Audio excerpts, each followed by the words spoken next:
অন্ধ্রপ্রদেশের মুখ্যমন্ত্রী কিন্তু সম্প্রতি একটা বিরাট বড় ঘোষণা করেছেন।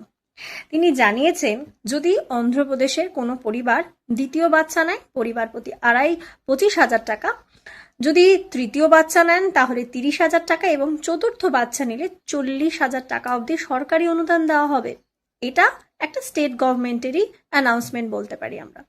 অ্যাকচুয়ালি এই অন্ধ্রপ্রদেশে যেই পপুলেশন বলতে পারি সেটা কিন্তু নেগেটিভ দেখা যাচ্ছে।